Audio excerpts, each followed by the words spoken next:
ஒரு ஊரில் ஒரு சிற்பி இருந்தார். அவர் சாதாரண கல்லில் கூட அழகான சிலைகளை செதுக்கிறதுல ரொம்ப திறமைசாலி. ஒரு நாள் ஒருத்தர் அவர்கிட்ட ஒரு பெரிய கல்லை கொடுத்து, இந்த கல்லை வச்சு எனக்கு ஒரு அழகான கடவுள் சிலையை செஞ்சு கொடுங்கன்னு கேட்டார். அந்த சிற்பி அந்த கல்லை உத்து பார்த்தாரு. அதில் அவருக்கு ஒரு அழகான சிலை மறைஞ்சிருக்க மாதிரி தெரிஞ்சது. உடனே அவர் தன்னோட உளியையும் சுத்தியலையும் எடுத்து வேலை செய்ய ஆரம்பித்தார். அவர் ஒவ்வொரு நாளும் அந்த கல்லில் செதுக்கினார். சில நேரம் அந்த கல்லை உடைக்கிற மாதிரி கூட அடிப்பார். பார்க்குறவங்களுக்கு அது கஷ்டமாக இருக்கும்.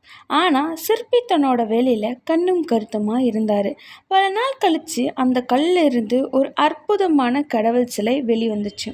அந்த சிலையை பார்த்து எல்லோரும் ஆச்சரியப்பட்டாங்க. அது அவ்வளவு அழகாக இருந்தது. அந்த சிலை வாங்க வந்தவர் ரொம்ப சந்தோஷப்பட்டார். சிற்பிக்கிட்ட இவ்வளவு அழகான சிலையை எப்படி செஞ்சீங்கன்னு கேட்டார். அதுக்கு அந்த சிற்பி சொன்னார், நான் ஒன்றும் புதுசாக பண்ணல. இந்த கல்லுக்குள்ளே ஏற்கனவே இந்த சிலை இருந்துச்சு. நான் என் உளியால் அந்த சிலையை மூடிட்டு இருந்து தேவையில்லாத பகுதிகளை மட்டும்தான் செதுக்கி எடுத்தேன். இந்த கதை நமக்கு என்ன சொல்லுதுன்னா, நம்ம எல்லோருக்குள்ளேயும் ஒரு பெரிய திறமை ஒளிஞ்சிக்கிட்டே இருக்குது. நம்மளோட சோம்பேறித்தனம், பயம், நம்பிக்கை இல்லாமை இதெல்லாம் அந்த திறமையை மூடி வச்சிருக்கிற தேவையில்லாத பகுதிகள் மாதிரி.